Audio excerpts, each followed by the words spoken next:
नमस्कार दोस्तों, मैं प्रभाकर तिवारी स्वागत करता हूं आपके अपने YouTube चैनल ओम क्लास चैनल में। दोस्तों, आज मैं आपको पढ़ाने आया हूं आपका प्रश्नावली 1.3। आइए देखते हैं क्या है। सवाल कहता है कि निम्नलिखित भिन्नों को दशमलव रूप में लिखिए और बताइए कि प्रत्येक दशमलव प्रसार किस प्रकार का है। इसमें बताना है कि आपको जो दशमलव प्रसार है वो शांत है या अशांत है। तो देखते हैं क्या है पहला सवाल है कि 36/100। अब इसको हम भाग देंगे, तो 100 लिखेंगे भागे 36। हमें भाग देने के लिए पहले यहाँ एक पॉइंट लगाना पड़ेगा, एक जीरो यहाँ बढ़ेगा। 3 बार भाग करेंगे 100 से तो हो जाएगा 300। घटाएंगे जब इसमें तो ये 0, 6 में से 0 गई 6, और यहाँ पर कुछ नहीं। फिर यहाँ एक जीरो और बढ़ा लेंगे, फिर यहाँ 6 से भाग जाएगा तो हो जाएगा सीधा 600। घटाने पर बराबर, इसलिए यह एक शांत दशमलव है क्योंकि यहाँ का भागफल जो है वो पूरी तरह से इसको विभाजित करता है। अतः ये एक शांत दशमलव है। शांत दशमलव, शांत दशमलव में जो शेषफल होता है वो शून्य होता है। दोस्तों, अब हम बढ़ रहे हैं अपने क्वेश्चन नंबर 2 की तरफ। क्वेश्चन नंबर 2 है अपना कि 1/11 को दशमलव रूप में विभाजित कीजिए। तो देखते हैं क्या है। जब 11 को 1 को 11 से भाग देंगे तो पहले तो हमें एक पॉइंट लगाकर एक जीरो बढ़ाना है, फिर एक और जीरो बढ़ाएंगे। अब इसको हम 11 को 9 बार गुणा करेंगे तो 99 आएगा। अब 100 को 99 से घटाने पर 1 प्राप्त होगा हमें।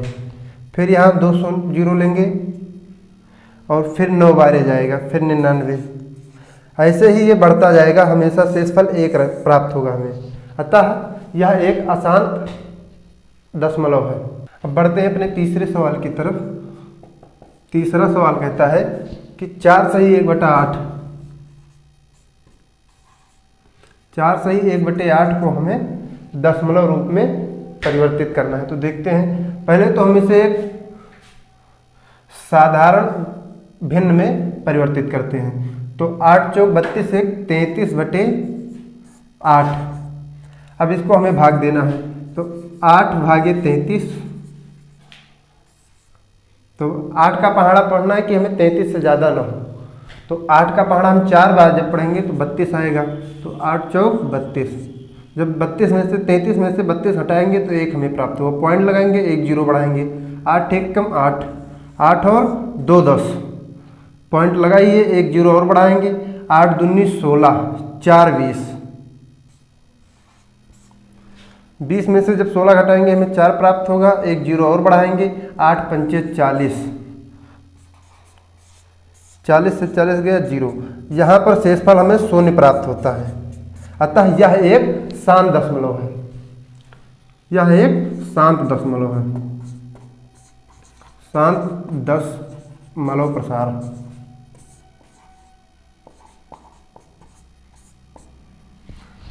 देखते हैं नेक्स्ट क्वेश्चन क्या है। अगला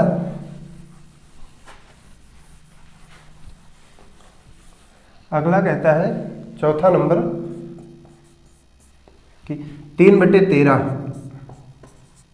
तो हम इसे भाग देंगे, 13 भागे 3। पॉइंट लगाएंगे, जीरो बढ़ाएंगे। 13 दूना 26। इधर हासिल लेंगे, 10 में से 6 गई 4, 2 में से 2 गई 0। एक जीरो बढ़ाएंगे, 13 3 39, 1 40। फिर जीरो बढ़ाएंगे, यहाँ शून्य लगाएंगे और एक जीरो और बढ़ाएंगे। अब हम 13 का पहाड़ा यहाँ पर 7 बार पढ़ेंगे। 13 सते 91। हासिल लेंगे यहाँ एक, 10 में से 1 गई 9, 9 में से 9 गई 0। यहाँ पर बचा 9, एक शून्य लेंगे। 13 छक 78, 6 बार जाएगा। अब यहाँ हासिल लेंगे एक, 9 10 में से 8 गई 2 और यहाँ 8 में से 7 गई 1, 12। यहाँ एक शून्य बढ़ेगा और 13 9 है 117, 9 बार जाएगा 117, 117 और 3 120, 30 हो जाएगा। 13 दूना 26, 2 से गुणा करेंगे, 1 मिनट। अब यहाँ 26 और 4 30। अब यहाँ से ये हमारी जो संख्या है ये आवर्त होने लगी, फिर वही संख्या आने लगी। अतः यह एक अशांत दशमलव है, यह एक अशांत दशमलव प्रसार है।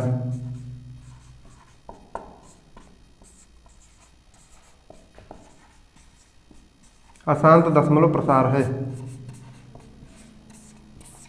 देखते हैं अगला क्वेश्चन क्या कहता है। Question number 5।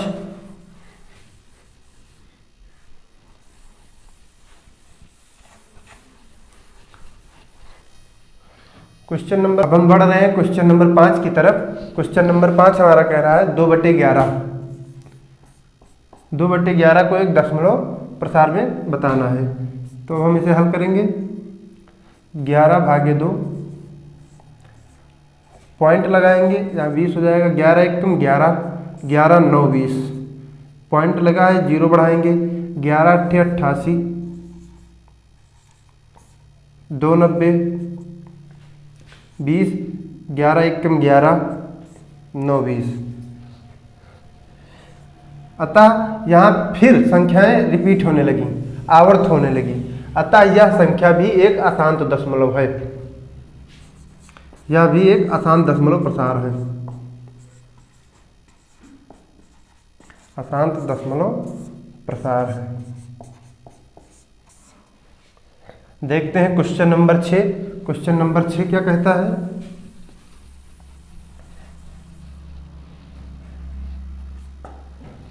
क्वेश्चन नंबर 6 है 3। आइए अब हम देखते हैं क्वेश्चन नंबर 6। क्वेश्चन नंबर 6 क्या कह रहा है। क्वेश्चन नंबर 6, क्वेश्चन नंबर 6 कह रहा है कि 329 भागे 400। हल करेंगे इसको, तो 400 भागे 329। अब 400 से छोटा है 329, इसलिए पहले तो हम यहाँ एक पॉइंट लगाएंगे और इसमें 0 बढ़ाएंगे। अब हमें भाग देना है 400 को कि 3290 से ज़्यादा ना हो, तो हम भाग देंगे 400 को, 8 बार जाएंगे, तो 8 चौक 3200, 3200 में से 3290 में से 3200 जब हम घटाएंगे तो हमें 90 प्राप्त होगा। यहाँ एक शून्य और बढ़ा लेते हैं। 4 दूनी 800, 2 बार भाग गुणा करने पर 800 प्राप्त होगा। अब 900 में से जब हम 800 घटाएंगे तो हमें 100 प्राप्त होगा। यहाँ एक 0 और बढ़ाएंगे, तो 4 दूनी 800, फिर 2 बार जाएगा 800। 1000 में से जब 800 जाएगा तो यहाँ बचेगा 200, फिर एक 0 बढ़ाएंगे और 5 बार लेके जाएंगे, तो 4 पंचे 20, 2000। घटाने पर हमें यहाँ शेषफल 0 प्राप्त होगा। अतः यह एक शांत दशमलव प्रसार है, यह एक शांत दशमलव प्रसार है।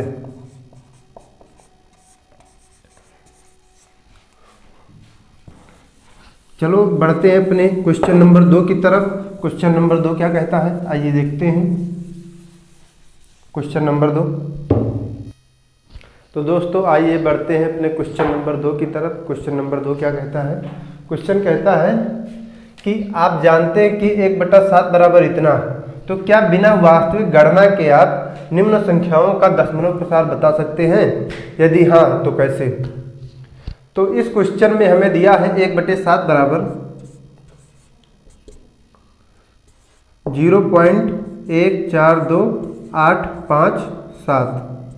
इसके ऊपर बार लगा, इसका अर्थ होता है बार, जो कि किसी संख्या की पुनरावृत्ति को दर्शाता है। हमें जहाँ पर हमें ये बार दिखाई पड़े वहाँ हमें समझना चाहिए कि हाँ इस संख्या की पुनरावृत्ति हो रही है। तो अब हमें बिना इसकी वास्तविक गणना के, इसकी रियल संख्या जो है उसकी गणना किए बिना हमें इन संख्याओं का मान बताना है। तो आइए देखते हैं। पहला उठाते हैं क्वेश्चन नंबर, ये लिखा है 2/7। तो हम 2/7 को कैसे इसकी गणना करेंगे बिना वास्तविक संख्या का ज्ञान हुए। तो हम इसे तोड़ सकते हैं 2 × 1/7 के रूप में। तो हमें 1/7 का मान यहाँ दिए रखा है, तो हम इसे 2 × 0.14285 के रूप में लिख सकते हैं। अब हम इसे 2 से गुणा करेंगे। तो यहाँ पर 2 सत्ते 14 के 4 और 2 पंचे 10 1 11 के 1 2 अट्ठे 16 1 17 के 7 और 2 दूनी 4 1 5 और 2 चौक 8 2 1 कम 2 पॉइंट की जगह पॉइंट बार। ये हमें संख्या प्राप्त होगी इससे। आइए देखते हैं दूसरा 3/7 को। 3/7 भी सेम इसी प्रकार से लगेगा। अब ये जो मान निकला है ये मान 2/7 का है। जब हम 2/7 को भाग देंगे तो हमें ये मान प्राप्त होगा। आइए देखते हैं दूसरा क्या है 3/7।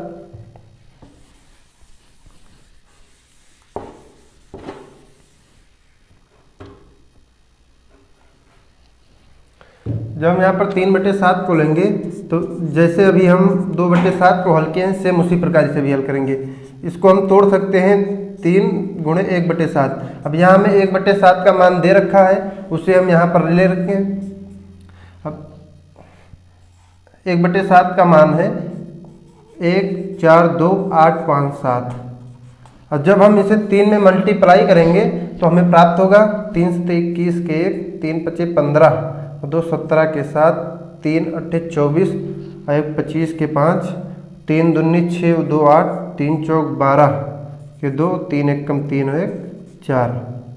तो ये हमें मान जो प्राप्त होगा, बार लगा है यहाँ पे, ये मान जो हमें प्राप्त होगा ये हमें 3/7 का मान प्राप्त हुआ है। इसी प्रकार हम इन सभी को भी हल करेंगे। आइए देखते हैं।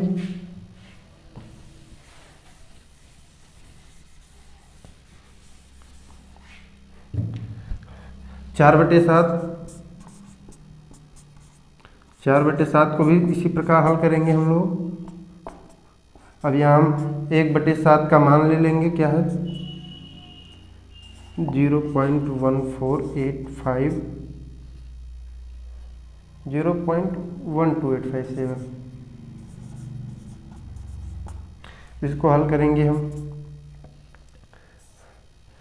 4 × 7 = 28 के 8 4 पंचे 20 20 और 2 22 के 2 4 और 8 32 32 और 2 34 के 4 4 दूनी 8 और 3 11 के 1 4 चौक 16 और 1 17 के 7 4 1 कम 4 और 1 5। अब ये जो हमें मान प्राप्त हुआ है ये हमें 4/7 का मान प्राप्त हुआ है।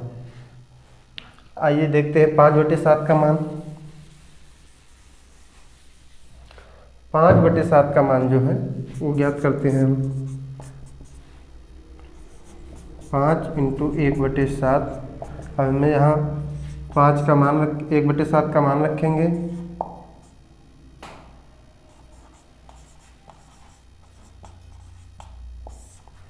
अब इसको हम 5 से गुणा करेंगे पूरे को। देखते हैं 5 × 7 = 35 के 5 25 और 3 28 के 8 5 और 8 40 और 3 43 के 3 5 दूनी 10 और सिलाई 4 14 14 के 4 और 5 चौक 20 और 1 21 के 1 5 1 कम 5 और 2 7। ये मान हमारा निकल के आया है 5/7 का। आइए देखते हैं 6/7। 6/7 को भी इसी तरह हम हल करेंगे। 6 × 1/7 तो 1/7 का मान रख देंगे यहाँ 0.142857। यहाँ गुणा करेंगे हम, मल्टीप्लाई। अब इस मल्टीप्लाई करेंगे जो मान निकल के आएगा वो 6/7 का मान आएगा। देखते हैं क्या है मल्टीप्लाई में। 6 × 7 = 42 के 2 6 पंचे 30 और 4 34 के 4 6 8 48 38 4 34 6 8 48 3 51 और 6 दूनी 12 12 5 17 के 7 6 चौका 24 24 और 1 25 के 5 हासिल लाई 2 6 1 कम 6 और 2 8 पॉइंट। ये जो बार लगा है बार लगा देते हैं यहाँ। अब ये जो मान निकल के आया है ये हमारा 6/7 का मान है। चलो दोस्तों बढ़ते हैं अपने नेक्स्ट क्वेश्चन पे। क्वेश्चन नंबर 3 क्या कहता है ये देखते हैं। तो आइए दोस्तों देखते हैं अपना क्वेश्चन नंबर 3। क्वेश्चन नंबर 3 क्या कहता है, कह रहा है कि निम्नांकित को p/q के रूप में व्यक्त करो जबकि p और q एक पूर्णांक है और q does not equal to 0, q 0 के बराबर नहीं है। जो पहला है वो है 0.6 बार। बार का मतलब हम आपको पहले ही बता चुके हैं कि जिस संख्या पर बार लगा हो उसका मतलब होता है कि उसकी पुनरावृत्ति होगी। तो आइए देखते हैं। तो इसको हम एक समीकरण के रूप में हल करेंगे। इसको हम एक समीकरण के रूप में हल करेंगे। बार छा को मानेंगे पहले। तो हम इसे मान लेते हैं x बराबर 0.6। तो हम इन दोनों में 10 की गुणा करेंगे। दोनों तरफ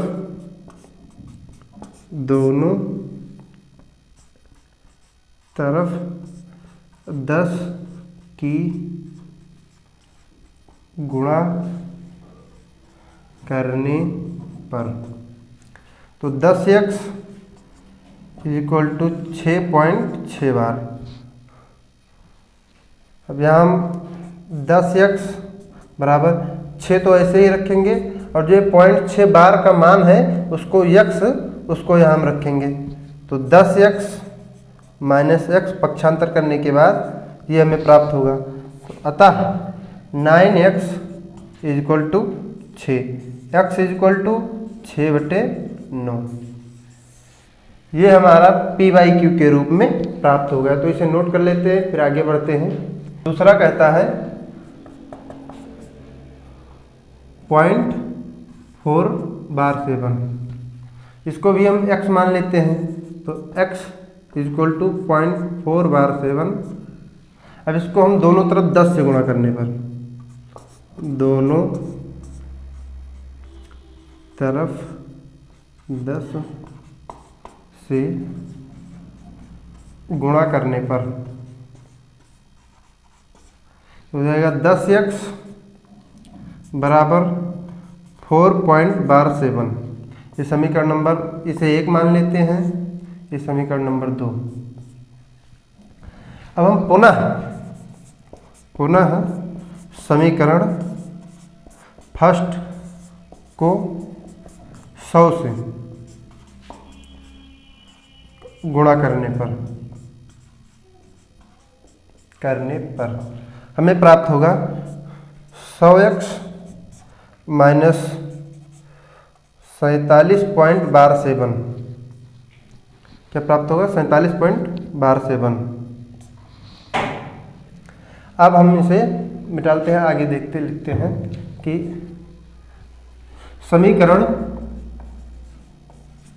इसको हम समीकरण 3 मान लेते हैं। समीकरण 3 में से समीकरण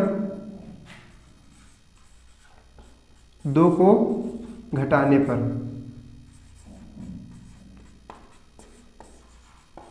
समीकरण 3 में से समीकरण को 2 को घटाते हैं तो यहाँ पर 100x बराबर 47.7।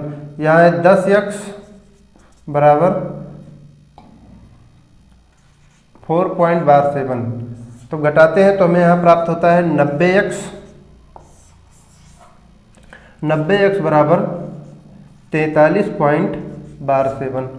अब हम इसे हल करते हैं। x इक्वल टू 47 से 7 कट जाएगा, खत्म हो जाएगा यहाँ। तो x बराबर 43/90। ये आपका हो गया एक p/q के रूप में हो गया ये। आइए देखते हैं क्वेश्चन नंबर 3 क्या कहता है। 0.001 बार। अब यहाँ पर 3 संख्याओं के ऊपर बार लगा है तो हम इसे पहले तो मानते हैं एक समीकरण के रूप में। x इक्वल टू 0.001 बार। ये समीकरण 1 अब हम समीकरण 1 में 10 से गुणा करने पर तो ये हो जाएगा 10 से x। यहाँ 3 संख्या है बार के अंदर, तो हम इसे सीधा 1000 से गुणा कर लेते हैं। 1000 से गुणा करने पर तो 1000x बराबर 1.001 बार। अब हम यहाँ पर इसका मान रखते हैं 0.1 का, तो 1000x बराबर 1 प्लस x, तो हम पक्षांतर करेंगे इसको, तो 1000x बराबर माइनस x बराबर 1, तो ये हो जाएगा 999x बराबर 1, तो x बराबर 1/999। ये आ गया आपका एक p/q के रूप में। तो आइए देखते हैं दोस्तों क्वेश्चन नंबर 4 को। क्वेश्चन नंबर 4 कह रहा है कि 0.999 ... को p/q के रूप में, इसे p को p/q के रूप में लिखिए।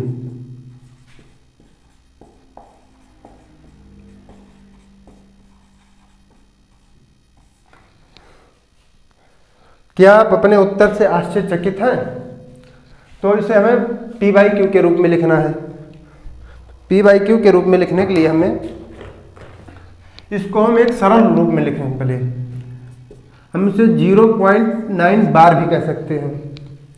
अब हम इसे एक समीकरण के रूप में पहले लिखेंगे। माना 0.9 = x। अब हम इसे समीकरण 1 मान लेते हैं। अब दोनों पक्षों में 10 से गुणा करने पर तो हो जाएगा 10x = 9.9 बार। तो 9 का हम यहाँ मान रखेंगे, तो 10x बराबर 9 प्लस x, तो x = 10x पक्षांतर करेंगे जब, तो 10x माइनस x = 9, तो यहाँ पर 9x = 9।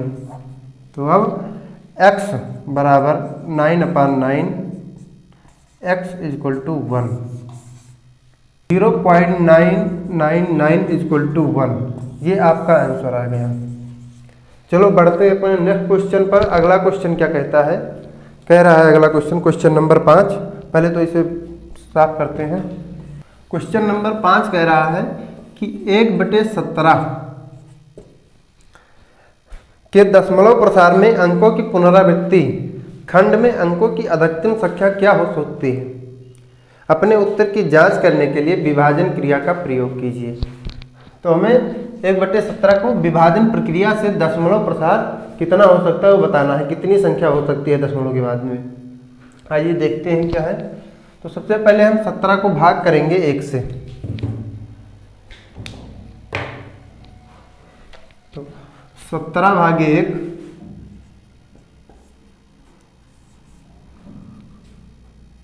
पॉइंट लगाएंगे, 0 बढ़ेगा, 1 0 और लगाएंगे, 100 हो जाएगा। अब यहाँ 5 बार भाग देंगे। 17 × 5 = 85, 85 और 1500, 0 बढ़ाएंगे। 17 9 153, 17 8 136, 8 बार जाएगा, 136 और 14 50, 0 बढ़ाएगा। 17 8 136, 8 बार और जाएगा, 136, 4 40, 0, 17 दूना 34, 6 40 60, 17 3 51, 3 बार जाएगा, 51, हासिल आया 9, तो 51 और 9 60, 90, फिर 5 बार जाएगा, 17 पचे 85, 85 और 5 90,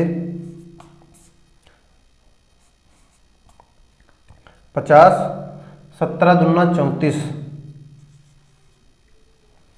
34, ऐसे ही बढ़ता जाएगा धीरे धीरे।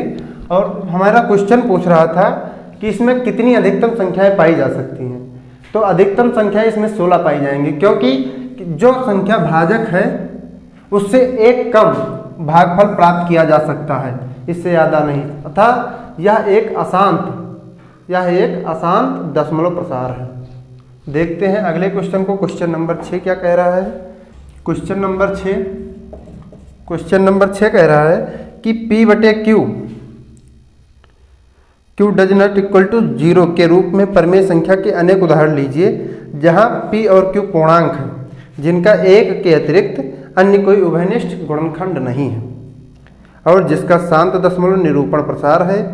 क्या आप यह अनुमान लगा सकते हैं कि Q कौन सा गुणन अवश्य संतुष्ट करेगा? तो हम सबसे पहले देखते हैं।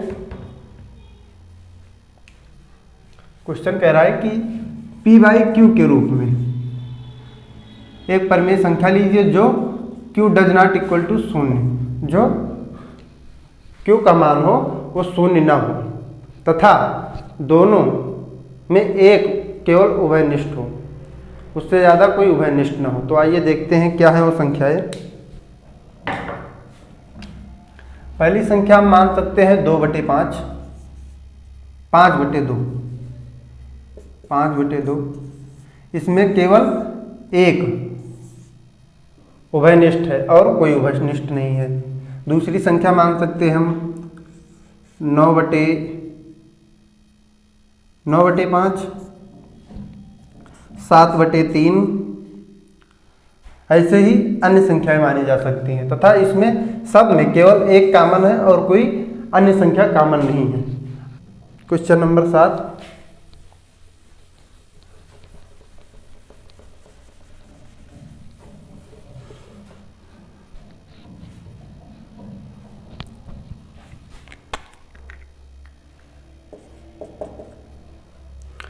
क्वेश्चन नंबर 7 कह रहा है कि ऐसी 3 संख्याएं लिखिए जिनके दशमलव प्रसार अनावसानी अनावर्ती हों। ऐसी 3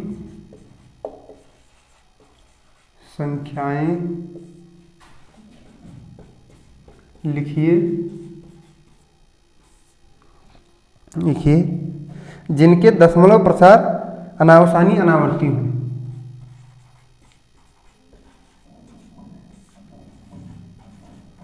दशमलव प्रसार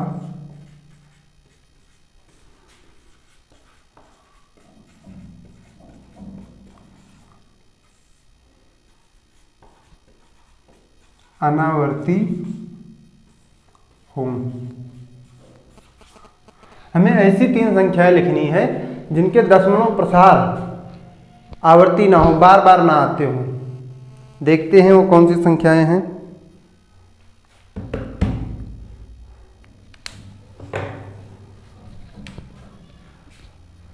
इन संख्याओं में हम कुछ भी मान सकते हैं, जैसे मान सकते हैं √2। √2 जब हम इसका दशमलव प्रसार निकालेंगे तो इसमें कोई संख्याएं अनावर्ती नहीं होंगी, दोबारा नहीं आएंगी। √3 को मान सकते हैं, √5 को मान सकते हैं, √7 को मान सकते हैं। लगभग अभाज्य संख्याएं जो अनावसानी होगी उनका दशमलव प्रसार अनावसानी अनावर्ती होगा।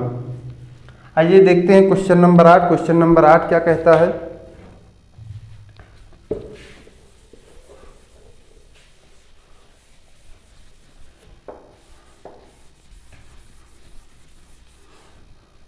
क्वेश्चन नंबर 8 कह रहा है कि परिमेय संख्या 5/7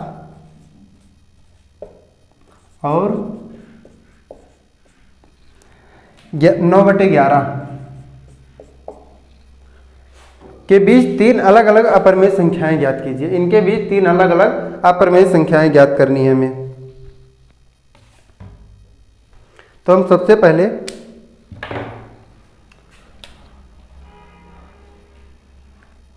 5/7 और 9/11 के बीच में 3 अलग अलग अप्रमेय संख्याएं ज्ञात करनी है। तो हम सबसे पहले 5/7 को भाग देंगे। भाग देने पर हमें प्राप्त होगा 0.7/5। पॉइंट लगाएंगे, 0 बढ़ाएंगे, 7 7 49, 1 50, 0 बढ़ाएंगे, 7 1 7, 3 10, 30, 7 4 28, 2 30, 20, 7 दूनी 14, 6 20, डाट डाट डाट डाट ये ऐसे बढ़ती चली जाएंगी। 9/11 को देखते हैं। जब हम इसे हल करेंगे तो 11/9, पॉइंट लगाएंगे, 0 बढ़ाएंगे, 11 8 88, 2 90, 0 11 1 11, 9 20 90, एक अनासावनी है, आवर्ती है। तो अब हम इसे हल करते हैं। तो जब हम इसे इन दोनों के बीच संख्या ज्ञात करेंगे तो मिलेगी हमें 0.7142 डाट डाट डाट और 0.8181 dot dot dot.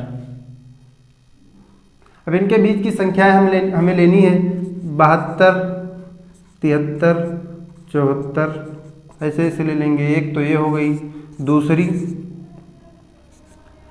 75, 76, 77, 78 dot dot dot dot. तीसरी संख्या हम ले लेंगे यहीं से कहीं 79, 78, 77, ऐसे ही हम और संख्या ले सकते हैं। 81 से 71 के बीच में जो संख्याएं आती हैं उन्हें हम ले सकते हैं इनके बीच। चलो देखते हैं अगला क्वेश्चन नंबर 9 क्या कह रहा है।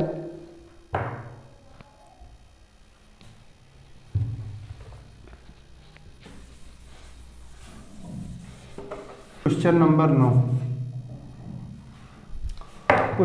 9 हमारा कह रहा है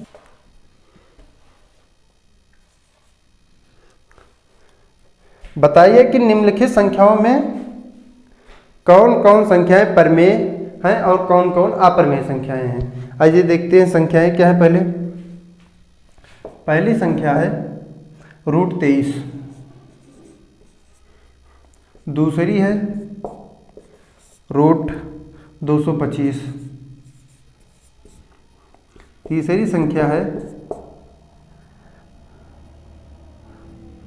0.3796, चौथी संख्या है 7.4788778 और जो पांचवी संख्या है अपनी वो है 1.10101000 dot dot dot dot dot dot. आइए देखते हैं क्वेश्चन नंबर 9। क्वेश्चन नंबर 9 कह रहा है कि इनमें हमें बताना है कि कौन सी संख्याएं परमेय है, कौन सी संख्याएं अप्रमेय है। तो आइए देखते हैं क्वेश्चन नंबर 9 का पहला क्या कह रहा है।